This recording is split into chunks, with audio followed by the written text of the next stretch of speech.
gonna go back to your high school, you know what I'm saying? Like, what type of person you was in high school?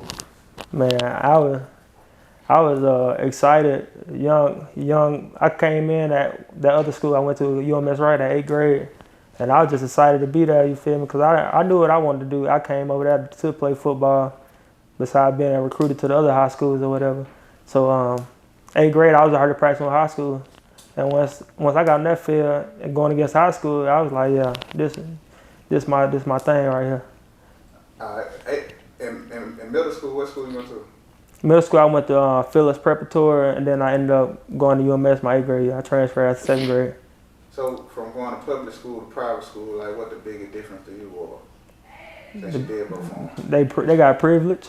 That's all that was. Privilege. You know, we came up from nothing, so they got way more stuff than I can ever ask for or get.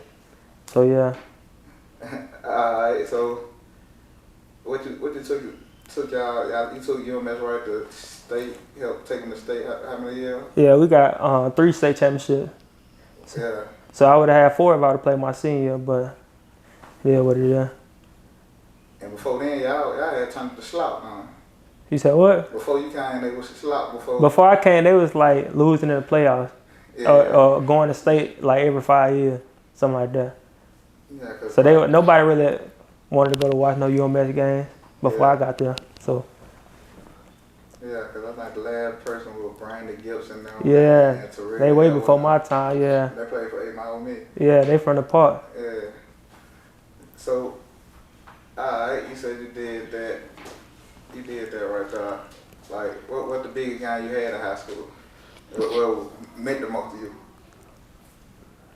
The big, none of my state championship games were big to me. I ain't gonna lie to you. It was I played a rivalry game against Andalusia. They a team a little bit close to Evergreen. That's our huge rivalry. And what that was my junior year.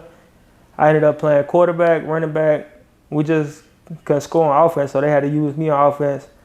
I ended up scoring a touchdown, ran back a kick return to win the game, caught a pick to end the game. I won Player of the Week, and then we ended up seeing them again in the playoffs. And it was a close game, ended up beating them. And I had a broke finger. One of my bones came out my finger.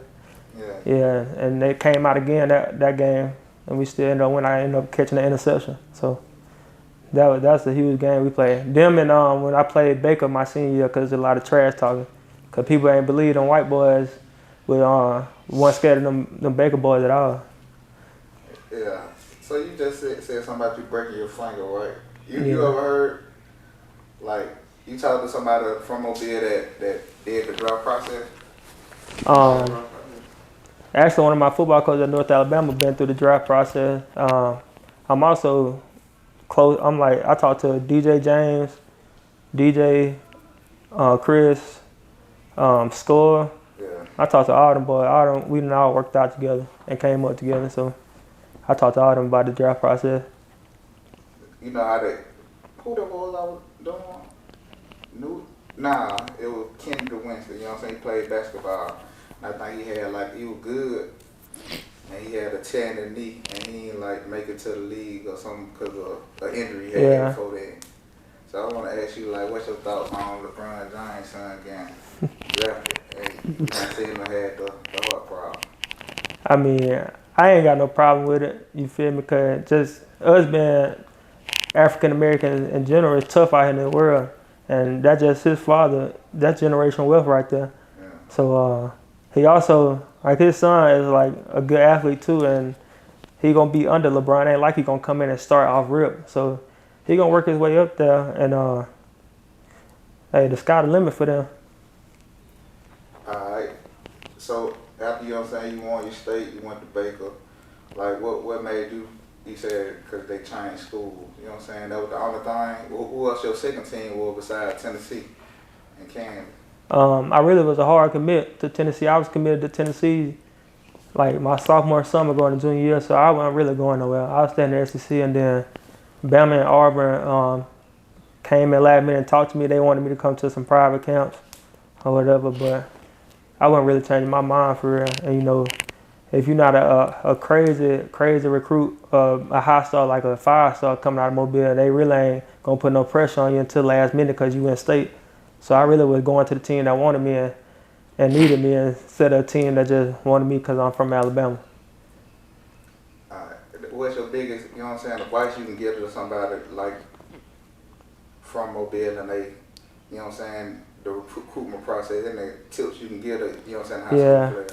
Go where you got connection and connection with the coaches.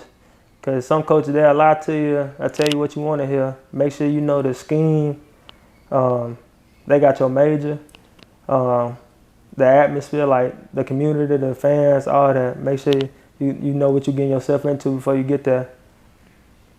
Because what I often say, I was committed to Kansas under Les Miles. He got fired. So when I got there, I lost 2 head coaches before I got to college. And a whole new staff came in, and it's not what I thought it was gonna be. But I mean, we both was new, so I tried to work under them, and I guess I wasn't what they needed, and now I'm at North Alabama with my head coach that was at Kansas before then. All right. So how they replace you, or they just ain't why ain't give you that much PT or? My freshman year, I understood I was a freshman. I ain't had no field experience, so I understood that. But I was coming in, the little cleanup out, little freshman cleanup crew coming in when I can. I played my whole freshman year special team. That's how you earn your spot. Earn your spot on special team, then go play on defense. And then coming to that sophomore year, I got bigger, stronger, faster. I was in the rotation to run with the ones before fall camp. And then they brought in a transfer from Purdue. And they set up and told me in the office, they was like, he played 1,000 snaps in the Big Ten. So we're going to play him. And then if we got time to put you in, we're going to put you in too. So me being the smart person I am, I called my people and, told my people, we're going to redshirt this year so we don't waste no year eligibility. And we're going to go somewhere at the end of the season. So, yeah. All right. So what's your take on the transfer portal? You know what I'm saying? That hurt? It did. I mean, it did both because now I really like the NBA. You can trade, basically. And it's like money now because NIL good. NIL is like ain't illegal no more. So it really hurts the high schoolers more than it hurt like college players. But a lot of college players don't get picked up either. So it's like a win-win. And sometimes the grass is greener, sometimes it's not. You just got to know where you want to go. And if that coaching staff over there really messing with you. All right, how big it is how hard it is to be a student athlete? Man, a lot of people ask me that. I mean, it's hard because you coming out of practice, you got to do schoolwork. Sometimes you don't feel like doing it. And it's just hard because you want to do something else and you really came to college for football. And then it's like you still there for school too because you're a student athlete. Student come first. And in order to play on the field, you got to have your grades up too. So it's hard. You got to be focused. You got to know what, do them 4-5 years until you get to that next level. Yeah, but you over there shining, man. You know what I'm saying? What you got in your mouth? How much you in the dog club here? Man, I got a little something. Yeah. A little shining, man. Got a little something. I'm saying, what you get there? No, I ain't gonna say that. I get NIL.